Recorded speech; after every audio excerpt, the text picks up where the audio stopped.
इस वीडियो में मैं आपको ओवर ट्रेडिंग से रिलेटेड सारे सॉल्यूशन को दे देंगे। अगर ये आपकी प्रॉब्लम है तो इस वीडियो में आपको हर एक सॉल्यूशन, हर एक सिचुएशन के बारे में हम लोग बात करेंगे, कहाँ पे इस तरह की चीजें होती हैं, उसको क्यों करना है। ये एक बहुत बड़ा ड्रामा है जो आपका खुद का रहता है, इमोशंस का, लॉजिक्स वगैरह सब कुछ आपके पते रहते हैं, फिर भी आप इन सभी चीजों के पीछे में जाकर ओवर ट्रेडिंग कर बैठते हैं। तो इसके पीछे का लॉजिक क्या है और क्यों मेंटल स्टेट हमारे इस जगह पे पहुंच जाता है जहां पे हमें ओवर ट्रेडिंग करने पे खुद को ही मजबूर कर लेते हैं। ये ऐसा क्यों होता है, इन सभी चीजों को कैसे हम लोग इससे छुटकारा पा सकें, ये बहुत ही आसान है समझना बुझना और इसको फॉलो भी करना इतने ही आसान है। अगर आप इस चीज को पूरी देखेंगे तो आपको टोटल डिटेल में पता चलेगा कि ये होता क्यों है, आप ओवर ट्रेडिंग जो करते हैं उसके पीछे का रीजन क्या होता है, लॉजिक क्या होता है। तो सबसे पॉइंट नंबर 1 की बात करें कि ओवर ट्रेडिंग होती क्यों है। सबसे पहले तो यही सोचें, ठीक है, ओवर ट्रेडिंग ये कोई स्ट्रैटेजी का प्रॉब्लम नहीं होता, ये होता है आपका मेंटल प्रॉब्लम, जिसमें क्या होता है लॉस के बाद बदला लेना उस लॉस का। तो सबसे पहले ये ओवर ट्रेडिंग होता क्यों, देखो इसका मेंटल रीजन होता है, इसमें कोई स्ट्रैटेजी का प्रॉब्लम नहीं होता। सबसे पहला प्रॉब्लम ये है कि लॉस के बाद में बदला, मतलब रिवेंज ट्रेडिंग। आप लोग इस बात को सोचे होंगे, रिवेंज ट्रेडिंग करने जाते हैं, रिवेंज ट्रेडिंग करते हैं, उसमें आपका ओवर ट्रेडिंग होता है। दूसरा क्या है, मार्केट स्लो है, मार्केट बोरिंग है, आप वहां पे ट्रेडिंग करते हो तो आपको पता रहता है कि मार्केट में इतने बढ़िया से मोमेंटम वगैरह नहीं आ रहा है, मूवमेंट वगैरह नहीं आ रहा है, आप वहां पे ट्रेड करते हो। तीसरा सबसे बड़ा रहता है जो कि आपको साइलेंटली है, आपको पता भी नहीं चलता इस बारे में, वो है आपके प्रॉफिट के बाद का ओवर कॉन्फिडेंस। प्रॉफिट के बाद की जो लालच होती है ना, वो आपको ज्यादा ओवर कॉन्फिडेंस देता है, जिस कारण से आप एक्स्ट्रा ट्रेडिंग करते हैं, जो आपको ओवर ट्रेडिंग के कारण बनता है। ठीक है, चौथा जो सबसे खतरनाक चीज है वो फियर ऑफ मिसिंग आउट में से है, ठीक है ना, फोमो ट्रेडिंग जिसको बोलते हैं। फोमो ट्रेडिंग में ऐसा होता है कि मार्केट भाग रहा है, आप उस पर चढ़ने की कोशिश करते हो, बाकी पता चलता है कि मार्केट फिर रिवर्स कर गया। इन सभी चीजों को मैं चार्ट पे भी दिखाऊंगा। पहले ये एक टॉपिक में, इसमें आपको पता ही नहीं था कि रुकना कब है, कि जैसे हमारे लॉस चले गए, हमारे लॉस पे हमें कब रुकना है, इस चीज के बारे में आपको कुछ पता ही नहीं होता। यहाँ पे क्या होता है कि लोग बेवजह नुकसान कर जाते हैं। ठीक है,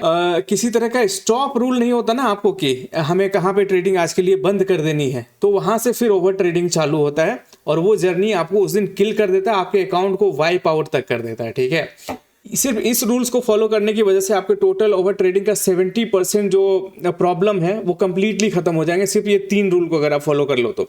ये 3 रूल क्या है, ट्रेड लिमिट कर दो सबसे पहला, कि दिन में 2 ट्रेड लोगे, 1 ट्रेड लोगे या 3 ट्रेड लोगे, इस चीज को आप पहले ही लिमिट करके रखो। ठीक है ना, वो 1, 2, 3 ट्रेड आपने जो भी लिमिट किए हैं उसके कंप्लीट होते ही आप पूरे मार्केट में ट्रेड को बंद करोगे, वहां पे किसी भी तरह से और दूसरा ट्रेड नहीं करोगे।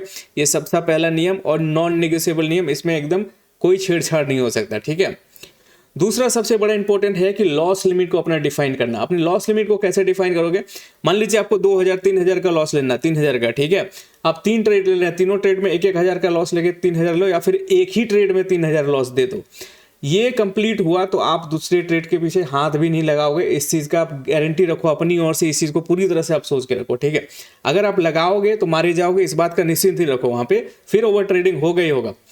तीसरा है कि प्रॉफिट बुकिंग का भी आपके पास एक स्ट्रैटेजी होना चाहिए, हम कहाँ पे प्रॉफिट बुक करेंगे। डेली टारगेट पूरा हुआ, आप प्रॉफिट बुक किए, वहां पे ओवर कॉन्फिडेंस में आके नया ट्रेड नहीं लगाना है, बिल्कुल नहीं। अगर डेली टारगेट मतलब डेली टारगेट होता है, एक प्रोफेशनल ट्रेडर की तरह बिहेव करो, ऐसे नहीं कि किसी बुड़बक की तरह बिहेव नहीं करो कि डेली टारगेट हो गया उसके बाद में भी आप वहां पे मार्केट को और भी टाइम दे रहे हैं और भी ट्रेड ले रहे हैं। ये सब बहुत बेवकूफों वाली बात है, वहां पे लालच के कारण होता है टाइम इस तरह के। ठीक है ना, इंपॉर्टेंट बात क्या है फिर देखो, टाइम बेस्ड फिल्टर लगाओ। ज्यादातर ओवर ट्रेडिंग जो है ना वो बेकार के टाइम में होता है। ठीक है, तो टाइम अपना फिक्स रखो ट्रेड करने का। दिन भर आपके लिए मार्केट नहीं है ना, दिन भर आपको मार्केट प्रॉफिट देगा ऐसा बात नहीं है। जैसे आप सुबह में टाइम रखोगे कि सुबह का 1 घंटा ट्रेड करना, दोपहर का 1 घंटा ट्रेड करना, शाम का 1 घंटा ट्रेड करना, इस तरह से अपना ट्रेडिंग विंडो को सेट करो कि 9 से 11 मुझे करना है, 11 से 1 करना है या 1 से 3 करना है, इस तरह से। ठीक है, अपने नो ट्रेड जोन को भी फिल्टर करो कि मार्केट कहाँ ज्यादातर साइडवेज रहता है, किन टाइम पे, इन सभी चीजों को देख कर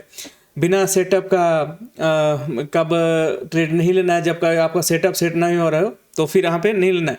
ये चीज के लिए भी नहीं जाना कि ये मेरा आखिरी ट्राई है, इसके बाद में मैं नहीं करूंगा। ये सारी चीजें से ओवर ट्रेडिंग होता है, इस चीज को आप समझो। उसके बाद का सबसे जो इंपॉर्टेंट पॉइंट्स है वो है एकदम फर्स्ट ग्रेड का सेटअप को फॉलो करना, जो आपका सबसे बेहतरीन सेटअप है वो उसको आप फॉलो करो। ट्रेड लेने से पहले सबसे पहले ये अपने एक चेकलिस्ट को रखो, उस चेकलिस्ट से खुद को पूछो कि क्या ये चीज सही है मेरे लिए करना या गलत है। आपका एक रूल बुक होगा आपका सेटअप के अकॉर्डिंग, तो उस रूल बुक में आपका रिस्क टू रिवॉर्ड होगा कि आप 1 रुपए के लॉस दे रहे हो तो 2 रुपए का प्रॉफिट करो, 1.5 रुपए का प्रॉफिट करो। इन सभी चीजों को एसएल पहले से फिक्स होना चाहिए, आपको पता होना चाहिए कि आप लॉस कितना दे रहे हो। आपको इस चीज़ का भी चेक होना चाहिए कि यहाँ पे जो भी है वो मेरे ट्रेडिंग सिस्टम के अकॉर्डिंग आ रहे कि नहीं, उसमें कंप्लीट ऐसा नहीं है कि मैं इमोशंस में आ रहा हूँ। ये सारी चीज़ों को जब आप चेक करोगे तो फिर ये चीज़ें आपकी एक लॉजिकल एंट्री बनेगी और वहाँ पर ओवर ट्रेडिंग नहीं होंगे, ठीक है। ये सारी चीज़ें आदत की बात है, ऐसा नहीं कि ये चेक चेक चेक हर दिन करना पड़ता है। अब 2-4 दिन आप जब ऐसे ही प्रैक्टिस कर लेते हो ये चीज़ें आपके जहन में आ जाती है और आपको किसी भी तरह से दिक्कत नहीं होता। एट ए टाइम आप बिल्कुल भी हिचकिचाते नहीं हो काम करने के लिए, ठीक है। तो देखो, दिन के अगर एक ट्रेड नहीं हो वो बढ़िया है किसी ओवर ट्रेड से, ठीक है ना। जो ट्रेड एक लाइन में समझ ना आए, समझो एकदम आज जिस तरह से आप ट्रेड लेते हो वो एक लाइन में समझ में नहीं आए तो आप समझ लेना कि वो ट्रेड आपके लिए नहीं है और आप उसमें नुकसान करने जा रहे हो। इस चीज़ के बारे में आप बिल्कुल सोच समझ के रखना, ठीक है।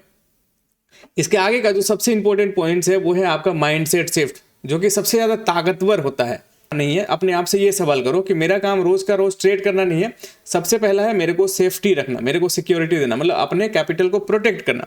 तो कैपिटल प्रोटेक्शन में क्या रहा, किसी भी तरह का मिस हुए ट्रेड को आप नहीं लेंगे, नहीं तो वो फोमो में आएगा।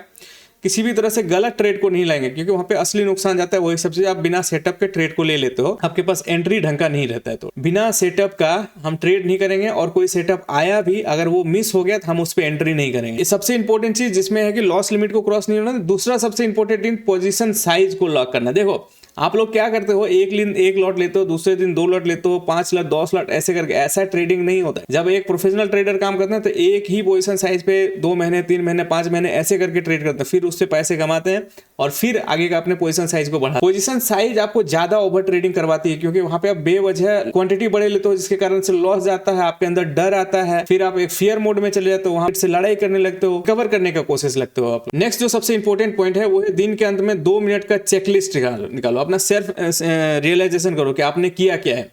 इसमें सिर्फ यस और नो लिखो। क्या लिखो कि ट्रेड लिमिट फॉलो की कि नहीं आपने, स्टॉप लॉस फॉलो किया कि नहीं आपने, इमोशनल ट्रेड तो नहीं ना लिए आपने। अगर ये सारी चीजें चल रही हैं तो उसको आपको पहले फिक्स करना है, उसके बाद में ट्रेड करना है, ठीक है। ये चीजों को बहुत ज्यादा जरूरी जानना है। और एक होता है इमरजेंसी ब्रेक रूल, जो बाकी सभी चीज़ों जब ट्रेड करने की तगड़ी इच्छा होने लगे ना, मन में ऐसा हो कि काफ़ी ज़्यादा इमोशंस वगैरह आ रहे हैं सबसे, तो सीधा सीधा अपने सिस्टम बंद करो, उठ जाओ, थोड़ी देर के लिए रिलैक्स हो। अब उसके बाद अगर रूल्स में आपके ट्रेड आ रहे हैं ढंग से तो आप करो, उसके पहले ना करो, ठीक है ना। जैसे ही इस इम्पल्स को अगर आप छोड़ दोगे ना कि मुझे ट्रेड करना है वाले इम्पल्स को, आपके 90% प्रॉब्लम तो यहीं पे सॉल्व हो जाएंगे गलत ट्रेड लेने के, ठीक है। तो गोल्डन रूल एक क्या है यहाँ पे आप समझो। गोल्डन रूल क्या है ना कि एक अच्छा ट्रेड काफ़ी होता है, यू नो, उसमें आप 1000 ट्रेड खोजने का कोशिश मत करो। एक अच्छा ट्रेड फाइंड करने का कि आप एक अच्छा ट्रेड फाइंड कर सको। और किसी दिन अगर आपका सेटअप नहीं लग रहा है तो ट्रेडिंग ना करना भी एक बहुत बड़ा अच्छी बात है, बहुत बड़ा अचीवमेंट वाली बात है, ठीक है ना। ओवर ट्रेडिंग उस दिन खत्म होगी जिस दिन एंट्री से ज़्यादा आप अपने स्टॉप के बारे में सोचोगे, एंट्री से ज़्यादा ये चीज़ को सोचोगे कि मुझे कहाँ रुकना है मार्केट में, कहाँ मार्केट में मुझे बिल्कुल भी पैसे नहीं गंवाने हैं, ठीक है। तो ये जो 4 चीज़ मैंने बताया आपको, जिसमें सबसे ज़्यादा इंपॉर्टेंट में से पहला कि स्टॉप लॉस लिमिट को कभी आप क्रॉस नहीं करना, दूसरा पोजीशन साइजिंग को कभी क्रॉस नहीं करना, तीसरा ओवर ट्रेडिंग के लिए फियर ऑफ मिसिंग आउट, मतलब फोमो वाले ट्रेड में कभी नहीं जाना है आपको, ठीक है। और अगर कभी इंपल्स आए मार्केट में कि इतना हमें ट्रेड करना ही है, उसके पीछे उस इमोशंस को खत्म करने के लिए आप इतने करो जब आपको एक्स्ट्रा इंपल्स है ना, जो चीज़ आपको क्लियरली पता होगा, आपका इंपल्स आपको ही सबसे बढ़िया पता होगा, तो उस समय आप वहाँ पे उठ जाओ मार्केट में और बिल्कुल भी मार्केट को मत देखो, ठीक है। तो ये जो 4-5 पॉइंट मैंने बताया, लगभग 8 पॉइंट्स मैंने आपको बताया, वो 8 के 8 पॉइंट बहुत ही शानदार तरीके से काम करता है और यही चीज़ है जो आपको ओवर ट्रेडिंग को रोक सकता है, दूसरा कोई और नहीं रोक सकता। इस बात के लिए आप 100% श्योर रहिए, ठीक है, निश्चिंत रहिए, ठीक है। तो अब चलिए चार्ट, तो 1 मिनट के अंदर जो ट्रेड लगता है वो तो अपने मार्केट का स्ट्रक्चर को शिफ्ट होने में, अपने आप को सेटल करने में ही मार्केट लगा देता है। तो जो फर्स्ट मिनट का ट्रेड होता है ना, वो आपका होता है पूरा इमोशनल ड्रामे वाले ट्रेड। तो मान लीजिए आपने कहीं पे भी लगाया उस ट्रेड को और वो ट्रेड वहां से आपके अगेंस्ट चले गए, वहां पे आपका रिवेंज मोड चालू होता है, इमैच्योर ट्रेडिंग चालू हो जाता है, ठीक है। फिर आप वहां पे उल्टे पुल्टे डिसीजन लेते हो। दूसरा है फियर ऑफ मिसिंग आउट, जैसे मार्केट यहाँ से गिर रहा है, इस जगह पे लगेगा अरे अब तो गिर गया, अब हम ले लेते हैं, ब्रेकडाउन वगैरह मिल गया, इस जगह पे ले लोगे, पता चलेगा थोड़ी देर के लिए मार्केट आया, आपका टारगेट आया ना, आपके अगेंस्ट चला गया, ठीक है, यहाँ पे स्टॉप लॉस दे दोगे। यहाँ से फिर आपको लगेगा ये तो एक नया स्ट्रक्चर चले हुआ, एक नया ट्रेंड हुआ, यहाँ पे हम वापस से ट्रेड ले लेते हैं, ये समझते समझते आपको मार्केट यहाँ तक चला जाएगा। वहाँ पे जैसे ही ट्रेड लगे वापस से मार्केट रिवर्स करता है। ये है फियर ऑफ मिसिंग आउट बिना सिस्टम के। देखो फियर ऑफ मिसिंग आउट भी ऐसा नहीं कि ऐसे ही आ जाता है, वो बिना सिस्टम का, आपके पास कोई लॉजिक नहीं है, कोई सिस्टम नहीं है और आप ट्रेड करने के लिए बैठ जाते हो इस चीज़ों का, ठीक है।